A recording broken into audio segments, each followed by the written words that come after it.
Mazda launched the 4th generation ND MX-5 in 2015, and it brought the car back to its traditional roots. That meant it was lightweight, it had a revvy engine, and more importantly, it was fun to drive. Mazda has updated the MX-5 now for the second time in 2018. This time, they've made some running changes under the bonnet. The biggest change, the 2-litre engine gets more power and more torque. So let's see if those changes have had an impact on how the MX-5 drives. The latest refresh of the MX-5 is the second update to the model line in 6 months. The first update in March ushered in some safety and spec upgrades, as well as suspension and chassis improvements. The big news this time around is a power and torque increase for both of the engines. Little has changed on the outside for the MX-5, save for some new wheel covers across the board. There are some quite important changes inside, however, including the introduction of a reversing camera, as well as reach adjustment for the steering column for the first time in the model's 29-year history. Mazda has also made some improvements to the flimsy cup holders, making them more robust, and it's also introduced thicker sun visors.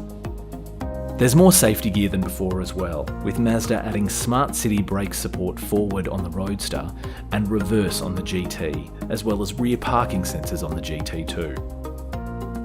4 variants have been dropped from the lineup this time around, so the 1.5-litre Roadster GT and the base 2-litre Roadster are gone.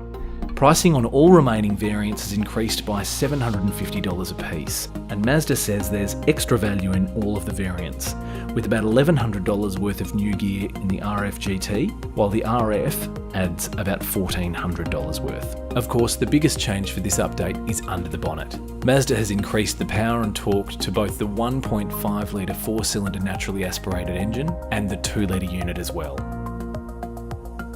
The 1.5-litre unit only goes up by 1 kilowatt and 2 newton meters, and we didn't get to drive it at the launch. Power and torque in the 2-litre unit, however, is up by 17 kilowatts and 5 newton meters, so the new outputs are 135 kilowatts and 205 newton meters. It also has a new red line of 7,500 RPM, up from 6,800. It's difficult to notice the difference in the power and torque upgrade unless you had a back-to-back comparison, which we didn't have the luxury of this time around. But regardless, the 2-litre engine is a fabulous little unit. Mazda also has one of the best 6-speed manuals in the business, and when it's under the bonnet of the 2-litre MX-5, it's a real treat. The MX-5 does have a firm ride, which is kind of expected of a car of this kind, but you could still live with it. There's nothing jarring about the ride around town or on potholed country roads. And that setup actually helps the car's exceptional road holding abilities. It's a real joy to punt the MX-5 through some twisty roads. It's got loads of grip and it sticks to the road without skipping. The steering too is very direct and sharp, and it's perfectly weighted as well. It's not too heavy, and it's got the exact amount of feel and connection to the road. Really, there's not much to complain about with the MX-5. You could complain that it's still kind of noisy with the roof up, but it is a convertible. Also, the boot's not very big, but again, it's a convertible.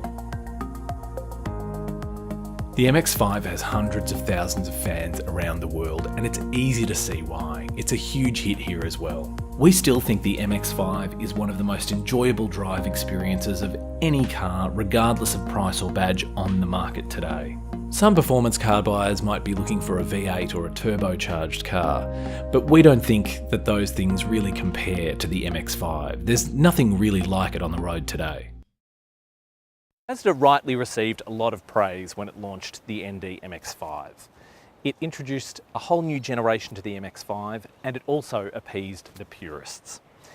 Mazda has rolled out a number of changes across its model range this year, and a lot of those changes appear minor, but they do add up, and that's very much the case with the MX-5.